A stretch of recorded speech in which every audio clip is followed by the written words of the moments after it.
좋을 것 같네요. 자, 그러면 첫 번째 종목 상담 출발하겠습니다. 유튜브에서 나이트님께서 남겨주신 종목이고요. 오르비텍 체크하겠습니다. 매수가가 6,000원이고요. 비중을 15% 담으셨는데요. 오르비텍은 오늘은 4,610원의 거래를 마쳤고 2% 넘는 하락세를 보여줍니다. 지금 6,000원대에서 매수를 하셨고 그 이후로는 계속 지금 5,000원을 최근에는 시원하게 뚫어주지는 못하고 조금씩 횡보하고 있는 흐름들 나타나고 있는데요. 이 오르비텍 원전 관련주 앞으로 어떤 모멘텀을 좀 체크할 수 있을까요? 네, 이 종목은 원전 관련 종목이기도 하고요. 항공기 부품 관련 종목이기도 하니까 이게 두 가지라고 좀 봐야 될 것 같습니다. 항공우주산업과 관련된 그 재료도 있고. 근데 이제 원전 관련 쪽으로 테마로 좀 최근 들어서 많이 좀 부각이 좀 됐던 종목이라고 봐야 될 것 같은데, 이제 원전 관련 쪽은 예상 아마 원전핵과 관련된 비파괴 검사가 그게 어떤 쪽인지 모르겠지만은 관련 쪽에 대한 매출 비중이 한 50% 가까이가 돼요. 나머지 40여 프로 정도는 항공기 부품인데, 근데 제가 이제 원전 관련 종목들을 얘기를 할 때 원전 관련 종목들은 실적은 당장 안 따라준다고 그랬습니다. 우리나라 원전 육성 산업 자체가 정부에서 적극적으로 현정부 들어서 진행을 좀 하고 있지만은, 과거에 문재인 정부 이전에 원전 산업이 활성화될 때도 원전 관련 회사들, 두산중공업을 중심으로 해가지고 핵심 회사들, 그다음에 그 아래에 기자재라든가 장비 부품 회사들 보게 되면 거의 실적이 안 따라줘요. 그래서 테마성이다. 근데 일부 두산 에너빌리티를 중심으로 해가지고는 이제 중장기적으로 아마 실적이 좋아질 수 있는 부분들은 있을 겁니다. 근데 여타 다른 중소형 관련된 부품 종목들, 관련된 종목들은 거의 기자재 성격이고 원가에 대한 제품에 대한 마진율이 거의 낮아요. 그러다 보니까 이익이 거의 안 나는 구조라고 좀 보시면 됩니다. 이 회사 같은 경우도 그런 경우라고 좀 보시면 돼요. 예사에 보시게 되게 되면 예사가 지금 최근에 사분기 실적 발표했거든요.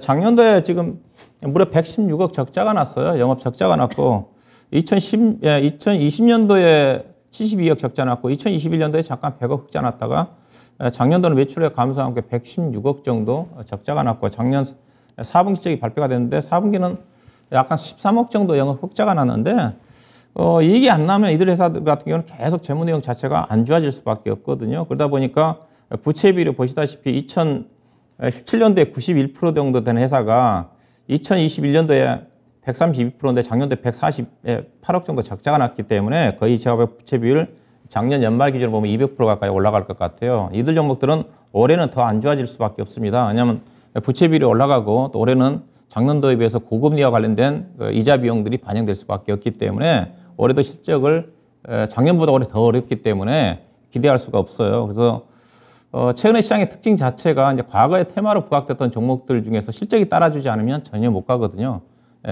실적이 따라주는 종목들은 올라가는데 앞선 2차전지도 얘기했지만은 2차전지 내에서도 실적이 전반적으로 안 좋은데 괜찮은 종목들이 최근에 강하게 갑니다. 대표적으로 에코프로거든요. 에코프로는 영업이익이 가이던스보다 유일하게 2차전지 회사 중에서 좋게 나왔고 에코프로 BM이 급등했던 것 자체도 에코프로 BM은 다른 회사들에 비해서 영업이익 작년 4분기 기준으로 본다 하더라면 가이던스 대비해서 27% 정도 안 좋게 나왔어요. 근데 포스코 케미칼 같은 경우는 80% 정도 안 좋게 나왔는데 포스코 케미칼은 다만 40조 원 규모의 양극재 삼성 SDI하고 수주 계약 맺은 것 자체가 긍정적으로 반영이 되면서 그동안 안 가다가 오늘 마지막에 좀 따라간 거거든요. 요즘 시장의 특징 자체가 차별화 장세입니다. 그래서 원전 관련 종목들 중에서도 실적이 따라주는 숫자가 찍히는 종목들은 의미가 올라가겠지만은 오르비텍처럼 실적이 계속 하향을 하고 이런 종목들은 고금리 상태에서 계속 재무 내용까지 안 좋아질 수밖에 없기 때문에 주가는 저는 못 간다고 봐요. 그래서 앞으로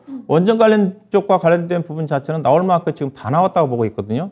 최근에 윤석열 대통령 UAE에 가서 뭐 300억 달러 규모의 어떤 수교라든 그런 것들이 다 그 상태에 못 갔으면 이제 못 가는 겁니다. 그러면 앞으로 가기 위해서는 앞서 실적이 따라주면 갈 수가 있겠죠.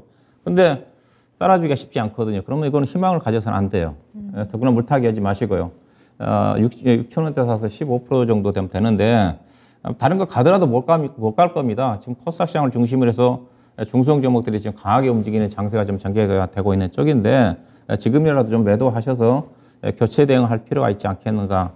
일단은 기술적으로 매도할 수 있는 가격은 뭐 짧게 보면 일단 5,000원대입니다. 최근에 종목이 5,000원대를 크게 좀 돌파한 적이 없거든요. 아마 이때 막 윤석열 대통령이 아마 그 유럽 중동 방문 때 잠깐 이제 5,100원대 정도가 움직였던 것 같은데 아마 그때 기대감 때문에 그러면 여기 5,000원대가 상당히 저항선을 작용할 수밖에 없거든요. 추가 매수하지 마시고 개인적으로 뭐 이거는 뭐 5,000원대 정도 근처에서 적극적으로 매도하셔가지고 다른 종목 쪽으로 교체 대응을 해서 손실을 좀 만회하는 전략이 유리하지 않겠는가 좀 그렇게 좀 말씀 좀 드려야 될 것 같습니다. 네. 자, 원전 관련해서 이슈들이 나왔습니다. 이미 다 지나갔고 그 당시에도 큰 반응을 보여주지 못한 종목이기도 하죠. 그렇다고 실적이 든든하게 받쳐주지도 못하는 여러 가지로 아쉬운 부분들이 많은 종목인 것 같아요. 현재 이 종목 차별화에서 살짝 뒤로 물러나 있는 것 같은데요. 따라서 이 종목 계속해서 들고 가면서 희망을 갖기보다는 매도하고 종목 교체 의견 드렸습니다. 5,000원, 이 5,000원 인근에서 한번 매도 타이밍 잘 잡아보시길 바랄게요. 자, 계속해서 상담